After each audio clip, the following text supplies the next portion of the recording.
How's it going, you vegan burrito? So I did Knees Over Toes for over 2 years now, so I think it's time that I give y'all an update in a Q&A format. First and foremost, why do I still do Knees Over Toes? Here's a little story time for you. When I was younger, I gravitated towards bodybuilding, and my heart's desire was to have the biggest biceps or just to have wide shoulders. Purely for the purpose of looks, stemmed from insecurities. And let me tell you, I was short, skinny, and I was inspired by Ziz. He was a bodybuilder that was based out of Australia. And to have an aesthetic physique, but it was rooted in a superficial mentality. What I learned is that having biceps the size of your head is cool and all, but the older that I get, the more that I resonate with calisthenics and Knees Over Toes and the philosophy that surrounds this style of fitness.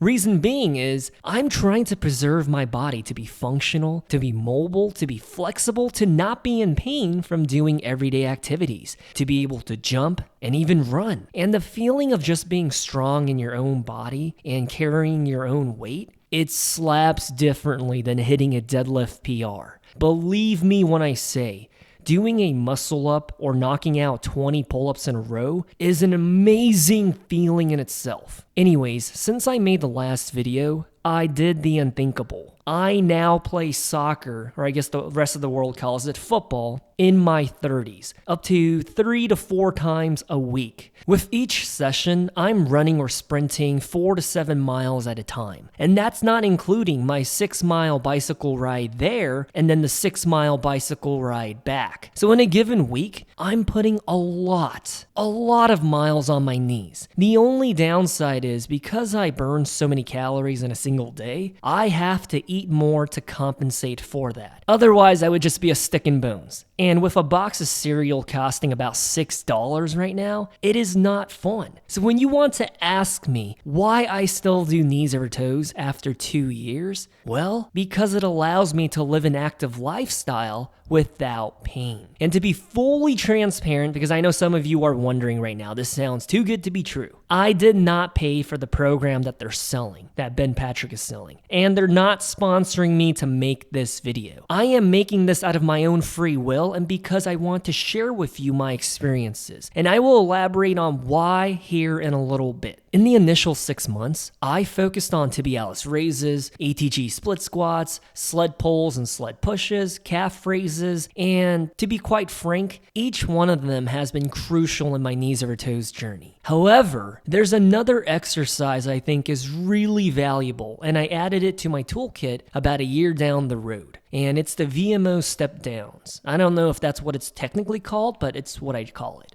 It hyper focuses on the quad muscles near the knee whenever you step down from a stool or a bench. And believe me when I say it looks a lot easier than actually doing it. To be honest, I can't do more than holding a 45-pound dumbbell in each hand. 90 pounds is about the max that I can do. It's pretty difficult, but it's practical. And it's not as taxing on the central nervous system like doing clean and jerks or deadlifts. And if you do this for about 10 repetitions on each side, I promise you, you will feel a solid burn. And another exercise I have implemented that unfortunately requires access to a gym is the leg extension holds. And instead of going heavy on the weights for like 10 reps when you do the actual leg extensions, I do something light, such as like 10 to 20 pounds, and just hold it out with my legs extended for about 30 to 60 seconds. It feels fantastic for my tendons and ligaments. It's an isometric hold exercise, which I try to do multiple times a week, alongside with plyometrics. I definitely didn't feel any difference the first few times that I did it. However, after doing it consistently for months now,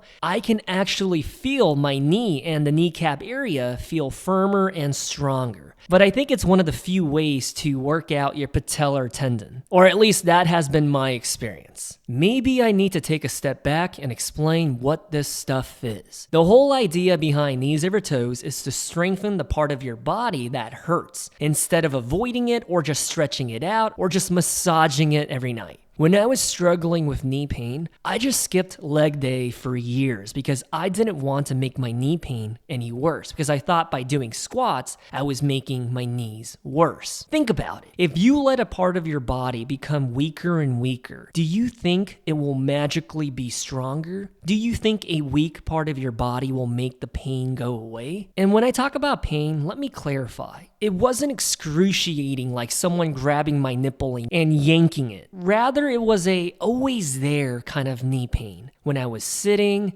jumping, or just doing everyday activities. Then during the pandemic, I came across KneesOverToes and did the opposite of avoiding leg exercises. I wanted to put it to the test, put action into theory because I was a disbeliever. I was like, whatever, I have nothing to lose, I'll give it a try. And I started to work out strengthening the muscles surrounding the knee. And as a result, it has been life-changing for me. No, this training style is not going to add 4 inches to your height or make your boobs perky again. It's not magic, but it does make life a little bit more enjoyable because now I'm pain-free. Anyways, let me answer some of the questions you guys asked, and I will give an update on the progress as we go about this Q&A format. Do I still have knee pain? Yes and no. And what I mean by that is my knees feel sore sometimes from excessive running, playing soccer, and doing KneesOverToes exercises. But it's not chronic pain. I would describe the pain as more so being soreness from doing the good and the right things and the right exercises. It's a lot better than experiencing pain from just getting up from a chair or sharp pain when I go into a squat position like how it used to be. And to be honest, I could probably reduce the amount of soreness I experience if I were to be consistent on the proper recovery protocols. Like I'm 100% motivated and all in on the working out aspect, but when it comes to the recovery stuff, I get lazy. I get lazy on the foam rolling and stretching out after physical activities, and I just don't do the right things when it comes to recovery. But when I do stretch out after a soccer match and I eat a protein-heavy meal, I notice I am able to recover faster. However, it's something that I'm working on right now. I just get lazy on it because when I come home from a workout, I don't know about you, but I just lay on the floor and I just cuddle with my puppies. I am a human after all. Is it enough to just do KneesOverToes exercises,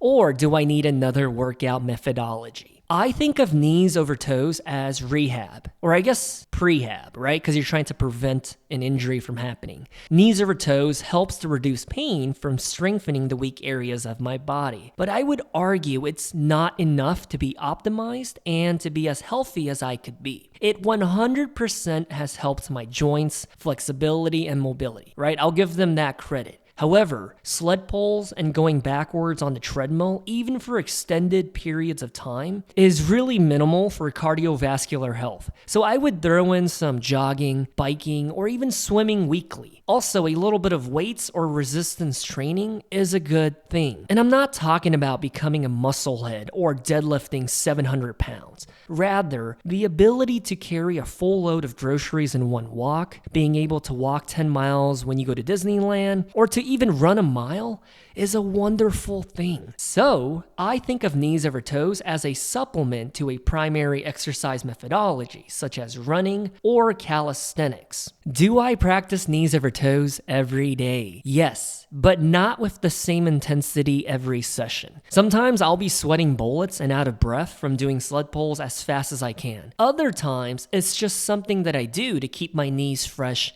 and happy, to get the blood flow going in there. For every heavy, high-intensity KneesOverToes day I put myself through, I'll do a day or two of keeping things light. So for example, if I'm doing really heavy weighted ATG split squats on day 1, then I'll do body weight tibialis raises the next day with a little backward treadmill walking. Does that make sense? I think it is dangerous and counterintuitive to recover properly if I go balls to the wall every single day. So with that said, this alternating frequency and intensity style seems to work for me. My body feels like it's 21 again. And mind you, I am in my 30s. Sometimes I do feel my age, right? I'm not a robot. But that's just the natural process of getting older, and it's not a bad thing. Should you do KneesOverToes every day when starting out? No, I think you should do it once. See how you feel, and then work your way up to doing it multiple times a week.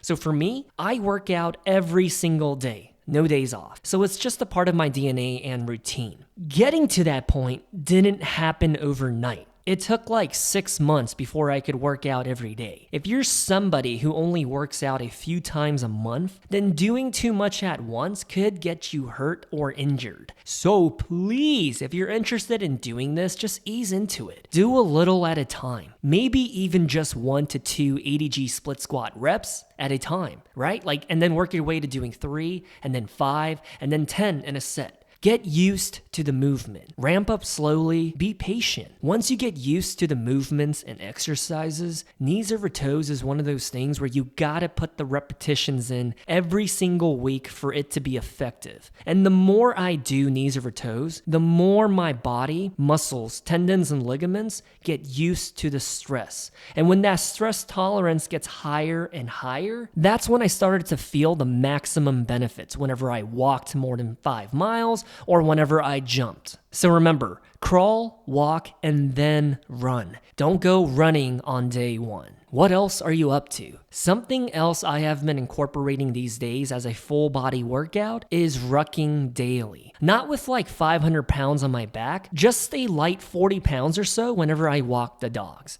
Rucking is another form of cardio while increasing your overall core strength at the same time. And let me backtrack real quick. Rucking is when you essentially walk with a very heavy backpack. It helps your lower body become stronger, your posture to be straighter, and for your hairline to come back. No, I'm just kidding. But really, it does help your core muscles, back, legs, hips, and it just feels amazing afterwards when you get done. Definitely a big fan of rucking. Although, when I used to do it in the army, I absolutely dreaded ruck marches. And as a matter of fact, I would not recommend for you to do the airborne shuffle while rucking. Just walking with a heavy backpack is enough to feel the benefits without injuring yourself from ruck running. This is also one of those things where I wouldn't recommend throwing 50 pounds in a backpack and trying it out for the first time. I would start slow and small with about like 10 pounds and gradually increase it by 5 pounds or so every 2 weeks. What about footwear when it comes to knees over toes? There was a period in my life where I went gung-ho and all in on barefoot shoes. As a matter of fact, in my closet, I have like 3 pairs of barefoot shoes.